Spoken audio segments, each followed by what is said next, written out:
അസ്സലാമു അലൈക്കും വറഹമത്തുള്ള. പ്രിയമുള്ളവരെ, ഈ ഒരു ഗ്രൂപ്പിൻ്റെ ഉദ്ദേശത്തെക്കുറിച്ച് ജസ്റ്റ് ഒന്ന് പറയാം. പരിശുദ്ധ റമദാൻ പരമാവധി ഉപയോഗപ്പെടുത്താൻ നമുക്ക് എന്തെല്ലാം ചെയ്യാൻ പറ്റും? പ്രത്യേകിച്ചും തിരക്ക് പിടിച്ച ജീവിതത്തിൽ ഓടിക്കൊണ്ടിരിക്കുന്ന ആളുകൾക്ക് ആ തിരക്കിനിടയിൽ നമുക്ക് കുറച്ച് സമയം ഈ റമദാൻ ഉപയോഗപ്പെടുത്താൻ വേണ്ടി അള്ളാഹു നൽകിയ വലിയൊരു അനുഗ്രഹമായ ഒരു സമ്മാനമായ ഈ റമദാനിനെ ഏറ്റവും നല്ല രീതിയിൽ ഉപയോഗപ്പെടുത്താനുള്ള ഒരു പ്ലാനാണ് നമ്മൾ ഇതിലൂടെ ചെയ്തുകൊണ്ടിരിക്കുന്നത്. ഓരോ ദിവസവും ചെറിയ ചെറിയ സന്ദേശങ്ങൾ, വെള്ളിയും ഞായറും ഒഴികെയുള്ള ദിവസങ്ങളിൽ സന്ദേശങ്ങൾ പരസ്പരം കൈമാറാനും അത് ഓർത്തുവെക്കാനും പരമാവധി ജീവിതത്തിൽ പകർത്താനും അതിലൂടെ നമുക്ക് സാധിക്കണം. അതോടൊപ്പം തന്നെ പരിശുദ്ധ ഖുർആനുമായി കൂടുതൽ അടുക്കാൻ അതിൻ്റെ പാരായണമായാലും അതിൻ്റെ പഠനമായാലും ആഴത്തിലുള്ള വിഷയങ്ങൾ പഠിച്ചുകൊണ്ട് മുന്നേറാനുമൊക്കെ നമുക്ക് ഇതിലൂടെ സാധിക്കണം എന്നുള്ളതാണ് നമ്മൾ ഉദ്ദേശിക്കുന്നത്. ചില ദിവസങ്ങളിൽ ചില സന്ദേശങ്ങൾ കൈമാറലായിരിക്കാം.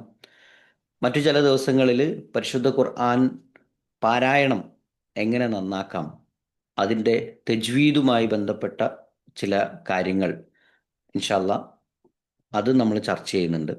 തജ്വീദ് അനുസരിച്ച് പാരായണം നന്നാക്കുവാനുള്ള ഒരു ശ്രമവും നമ്മൾ അതിലൂടെ നടത്തുകയും ചെയ്യും. അതോടൊപ്പം തന്നെ ഹിഫ്ള് മനഃപ്പാടമാക്കുന്നതിനും ഉള്ള ഒരു ശ്രമം നമ്മൾ ഇതിലൂടെ ചെയ്തുകൊണ്ടിരിക്കുന്നുണ്ട്. ഇത് വർക്ക് ചെയ്യുന്നത് എങ്ങനെയെന്ന് വെച്ചാൽ, ഇപ്പോൾ റമദാനിൻ്റെ ഓരോ ദിവസവും നമ്മൾ ഖുർആൻ പാരായണം നേരത്തെ ഗ്രൂപ്പിലൊക്കെ അറിയിച്ചതുപോലെ ഒരു ജുസ് ഒരു ദിവസം പാരായണം ചെയ്യുകയാണെങ്കിൽ 30 ജുസ് നമുക്ക് 30 ദിവസം കൊണ്ട് പൂർത്തിയാക്കാൻ സാധിക്കും.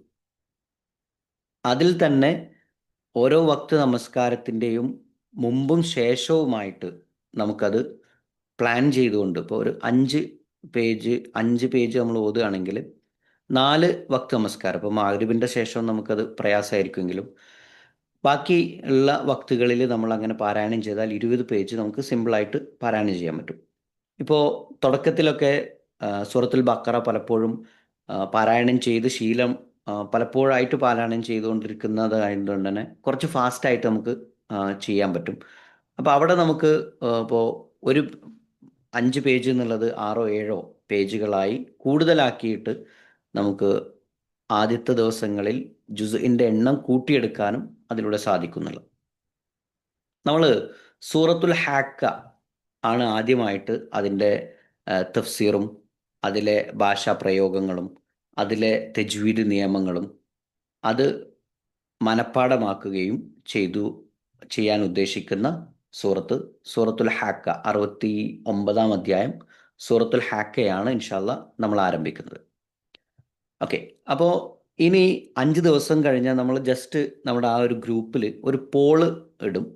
അപ്പോൾ അത് പാരായണം ചെയ്ത് കഴിഞ്ഞ ആളുകൾക്ക് ആ പോള് മാർക്ക് ചെയ്യാം, അല്ലെങ്കിൽ ഞാൻ ഇന്ന് പാരായണം ചെയ്യും എന്നുള്ളത് മാർക്ക് ചെയ്യാം. ആ രൂപത്തിൽ നമ്മൾ ഇപ്പോൾ ഇത് ആരെയും ബോധിപ്പിക്കാനല്ല, ആരെടുത്തും കൊണ്ടുപോയി വെക്കാനല്ല, മറിച്ച് നമ്മളെ ഒരാൾ പുഷ് ചെയ്യാനുണ്ടായാൽ, ഒരാൾ നമ്മളോട് ചോദിക്കാനുണ്ടായാൽ നമുക്കിത് ചെയ്യാൻ കുറച്ചും കൂടെ എളുപ്പമായിരിക്കും എന്നുള്ളതുകൊണ്ടാണ്. പ്രത്യേകിച്ച് നമ്മുടെ വീട്ടിലെ മക്കളൊക്കെ പഠിക്കാൻ വേണ്ടിയിട്ട് മക്കളോട് നമ്മൾ പറയാറുണ്ട്, ഖുർആൻ പാരായണത്തിന് വേണ്ടി നമ്മൾ പറയാറുണ്ട്. എന്നാൽ ഈ ഒരു മദ്രസ പഠനം കഴിഞ്ഞ കുട്ടികൾ പൊതുവെ ഖുർആൻ പാരായണത്തിൽ പിന്നോട്ട് പോകുന്നത് അവരോട് ചോദിക്കൽ കുറയുന്നു എന്നുള്ളതുകൊണ്ടാണ്. ഇപ്പോൾ നമ്മൾ ഓഫീസിൽ വർക്ക് ചെയ്യുമ്പോൾ നമ്മളെ മുതിർന്ന ആൾ നമ്മളോട് വർക്ക് എന്തായി എന്ന് ചോദിക്കുകയാണെങ്കിൽ ആ വർക്ക് ചെയ്യാൻ കുറച്ചും കൂടെ എളുപ്പമായിരിക്കും. അതല്ല, ആരും നമ്മളോട് ചോദിക്കുന്നില്ല എങ്കിൽ ആ വർക്ക് പലപ്പോഴും പെൻഡിങ് ആയി പോകാനും സാധ്യതയുണ്ട് എന്നുള്ളതാണ്. അപ്പോൾ ആ കാര്യങ്ങൾ, ആ ഒരു പ്രവർത്തനം മാത്രമാണ് ഇതിലൂടെ നമ്മൾ ചെയ്യുന്നത്. ഇൻഷാ അല്ലാ എല്ലാവർക്കും വളരെ സജീവമായിട്ട് അതിൽ പങ്കെടുക്കാനും നമ്മൾ ഉദ്ദേശിക്കുന്ന ടാർഗറ്റ് കൃത്യമായി നിർവഹിച്ചുകൊണ്ട് പോകാനും എല്ലാവർക്കും സാധിക്കട്ടെ എന്ന് ആത്മാർത്ഥമായി പ്രാർത്ഥിക്കുകയാണ്. ഇൻഷാ അല്ലാ ഇന്ന് പരിശുദ്ധ റമദാനിൻ്റെ ആദ്യ ദിനങ്ങളിൽ നമ്മൾ അറിഞ്ഞിരിക്കേണ്ട ഒരു ചെറിയ കാര്യം മാത്രമാണ് ഇന്ന് നിങ്ങളുടെ മുന്നിൽ അവതരിപ്പിക്കുന്നത്. മറ്റൊന്നുമല്ല, നമ്മൾ റമദാൻ പ്രതീക്ഷിച്ചുകൊണ്ട് കുറേ ദിവസങ്ങളായിട്ട് ഇരുന്നു. ആ ദിവസങ്ങളിൽ പല തയ്യാറെടുപ്പുകളും നമ്മൾ ചെയ്തു. നമ്മുടെ വീടൊക്കെ വൃത്തിയാക്കി, ആ വീട്ടിലെ മാറാലകളൊക്കെ തട്ടി, എല്ലാ ഭാഗവും, വീടിൻ്റെ എല്ലാ ഭാഗവും നമ്മൾ ക്ലീൻ ചെയ്യുന്ന ഒരു സമയമാണ്. പള്ളികളൊക്കെ ഒന്ന് പെയിൻ്റ് അടിച്ച് അതും പരമാവധി വൃത്തിയാക്കി സൂക്ഷിക്കുന്ന ഒരു സമയം. ഇതേ സമയത്ത് നമ്മൾ ക്ലീൻ ചെയ്യേണ്ടതാണ് നമ്മുടെ മനസ്സ് എന്ന് പല ക്ലാസ്സുകളിലും പല പ്രസംഗങ്ങളിലൊക്കെ നമ്മൾ കേട്ടിട്ടുണ്ടാവും. പലപ്പോഴും എന്താണ് നമ്മുടെ മനസ്സിലുള്ളത്, എവിടെയാണ് നമ്മൾ ക്ലീൻ ചെയ്യേണ്ടത്, മനസ്സിനെ എങ്ങനെ ക്ലീൻ ചെയ്യാം, ഇത് ശരിക്കും ഒരു വല്ലാത്ത ആശങ്കയാണ്.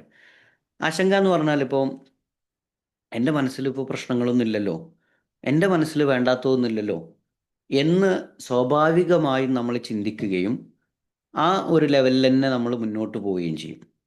അപ്പോൾ അവിടെ എൻ്റെ മനസ്സിൽ പ്രശ്നങ്ങളുണ്ടോ എന്നുള്ളത് ആദ്യം നമ്മൾ അറിയണം എന്നുള്ളത്, എങ്കിലേ നമുക്കത് ക്ലീൻ ചെയ്യാൻ പറ്റുള്ളൂ. ഇപ്പോൾ നമ്മൾ ഒരു വേസ്റ്റ് ബാസ്ക്കറ്റ്, ആ ബാസ്ക്കറ്റ് നമ്മൾ നമ്മളെ വീട്ടിൽ വെച്ചു, അതിലേക്ക് ഇങ്ങനെ വേസ്റ്റ് കൊണ്ടുപോയിട്ടു. ആ വേസ്റ്റ് ഇങ്ങനെ കൊണ്ടുപോയിട്ട് ഇട്ട് അത് നിറഞ്ഞു കഴിഞ്ഞാൽ പിന്നെയും അതിലേക്ക് കൊണ്ടുപോയിടുമ്പോൾ സംഭവിക്കുക, അത് നിറഞ്ഞു തുളുമ്പുകയും ആ വേസ്റ്റ് ആകെ പരന്ന് കിടക്കുകയും ഈച്ചയും, അല്ലേ, അങ്ങനെ ഒരു ദുർഗന്ധം വമിക്കുന്ന ഒരു അവസ്ഥയാണ് ശരിക്കും അതിനുണ്ടാവുക. നമ്മുടെ മനസ്സും ഇതുപോലെ ഒരു ബാസ്ക്കറ്റായിട്ട് നമ്മളൊന്ന് സങ്കല്പിക്കുക. ഒരു മനുഷ്യൻ ഒരു നിമിഷത്തിൽ എത്രയോ ചിന്തകൾ മനുഷ്യൻ്റെ മനസ്സിലൂടെ ഇങ്ങനെ കടന്നു പോകുന്നുണ്ട്.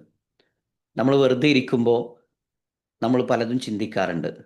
നമ്മൾ എന്തെങ്കിലും ഒരു വർക്ക് ചെയ്യുമ്പോൾ നമ്മൾ ചിന്തിക്കാറുണ്ട്. ഇങ്ങനെ മനുഷ്യൻ അവൻ്റെ പ്രവർത്തനങ്ങൾ ചെയ്യുമ്പോഴൊക്കെ ചിന്ത നടന്നുകൊണ്ടിരിക്കുകയാണ്. നമ്മളിപ്പോൾ ഒരു 10 മിനിറ്റ് സമയത്തിൽ നമ്മുടെ മനസ്സിൽ വരുന്ന ചിന്തകളെ നമ്മളൊന്ന് എഴുതി വെക്കുകയാണെങ്കിൽ നമുക്ക് തന്നെ നമ്മളോട് ദേഷ്യം തോന്നുന്ന ചില ചിന്തകളുണ്ടാവാം. അത്ര മോശപ്പെട്ട ചിന്തകൾ വരാം, എന്നാൽ നല്ല ചിന്തകൾ വരാൻ പറ്റും. അപ്പോൾ ഇങ്ങനെ മനുഷ്യൻ്റെ മനസ്സിൽ വരുന്ന ചിന്തകളെ നമ്മളിങ്ങനെ ഒരു ബാസ്ക്കറ്റായി കണക്കാക്കുകയും ആ ബാസ്ക്കറ്റിലേക്ക് ഇടുന്ന കാര്യങ്ങളായിട്ട് അതിനെ കണക്കാക്കുകയും ചെയ്യാം. അങ്ങനെ ഇട്ട് കഴിഞ്ഞാൽ ആ ബാസ്ക്കറ്റ് നിറയും. പിന്നെ അതിലേക്ക് നമ്മൾ നല്ലത് കൊണ്ടുപോയിട്ടാൽ, അല്ലേ, ചീഞ്ഞ സാധനങ്ങളുടെ ഇടയിൽ ഒരു നല്ലതിനെ കൊണ്ടുപോയിട്ടാൽ അതും അതിൻ്റെ ഇടയിൽ കിടന്ന് ചീഞ്ഞു പോവുകയാണ് സംഭവിക്കുക. അപ്പം അതുകൊണ്ട് ആ ബാസ്ക്കറ്റ് ഇടയ്ക്കൊന്ന് ക്ലീൻ ചെയ്യുക എന്നുള്ളതാണ് വളരെ നിർബന്ധമായിട്ടും വിശ്വാസികൾ ചെയ്യേണ്ട ഒരു കാര്യമാണ്. ആ ബാസ്ക്കറ്റിനെ ക്ലീൻ ചെയ്യാൻ, അത് ക്ലീൻ ചെയ്യാൻ നമുക്ക് എന്ത് ചെയ്യാൻ പറ്റും? ഇപ്പോൾ റമദാനിലേക്ക് നമ്മൾ പ്രവേശിച്ചു. ഈ റമദാനിലേക്ക് എത്തുമ്പോഴും ഒരുപാട് നന്മകൾ നമ്മൾ ചെയ്തു കൂട്ടും, ഒരുപാട് നന്മകൾ നമുക്ക് ചെയ്യാൻ പറ്റും. അപ്പോൾ ഈ നന്മകളൊക്കെ ചെയ്യുമ്പോഴും നമ്മുടെ മനസ്സ് പഴയ ആ ഒരു നിറഞ്ഞ് കവിഞ്ഞ് നിൽക്കുന്ന ബാസ്ക്കറ്റ് പോലെയാണെങ്കിൽ അതിലേക്ക് നന്മകൾ ചെന്നാൽ ആ നന്മകൾ അതിൽ കിടന്ന് ചീഞ്ഞു പോവുകയാണുള്ളത്. അപ്പോൾ നമ്മൾ ആ ബാസ്ക്കറ്റിനെ ക്ലീൻ ചെയ്യാൻ, ബാസ്ക്കറ്റിനെ ക്ലീൻ ചെയ്യാൻ നമ്മൾ ചെയ്യേണ്ടത് കുറച്ച് സമയം നമ്മളെക്കുറിച്ചൊന്ന് ആലോചിക്കുക. മനുഷ്യന് നെട്ടോട്ടം ഓടുന്ന സമയത്ത് ഒന്ന് ചിന്തിക്കാൻ പോലും സമയമല്ല മനുഷ്യന്. അപ്പോൾ നമ്മൾ കാണേണ്ടത്, നമ്മളെക്കുറിച്ച് ആലോചിക്കാൻ കുറച്ച് സമയം നമ്മളൊന്ന് കാണുക. എന്നിട്ട് നമ്മളെക്കുറിച്ച് ആലോചിക്കുകയും നമ്മളിലുള്ള പോരായ്മകളെ കൃത്യമായി നമ്മൾ അറിഞ്ഞിരിക്കുകയും ചെയ്യുക, നമുക്ക് പറ്റിയ തെറ്റുകളെക്കുറിച്ച്.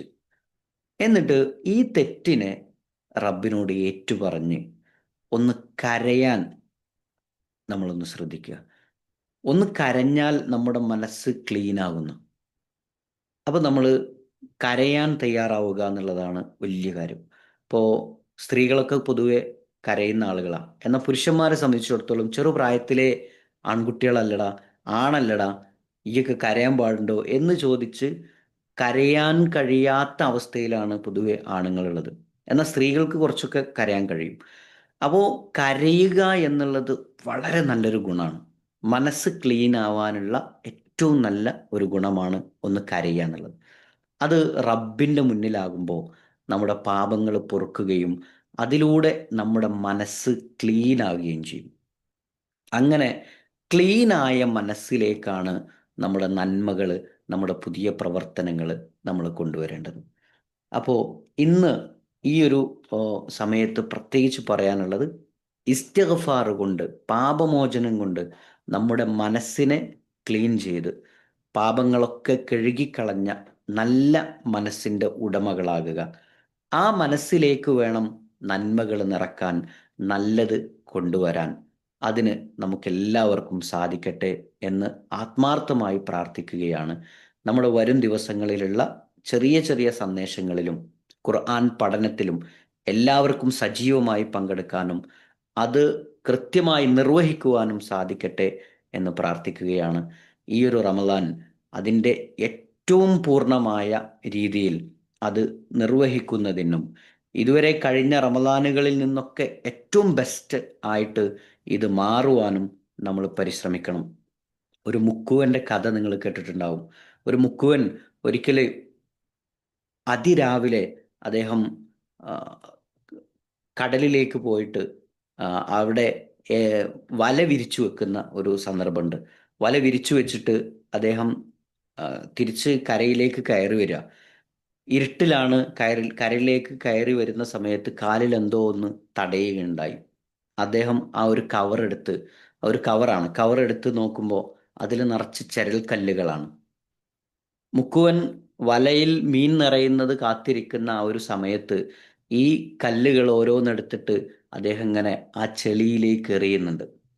കല്ലുകൾ ഓരോന്നായി ആ കടലിലേക്ക് ഇങ്ങനെ എറിഞ്ഞുകൊണ്ടിരിക്കുന്ന ആ മുക്കുവൻ കുറേ സമയം ഇങ്ങനെ എറിഞ്ഞുകൊണ്ടിരിക്കുകയാണ്.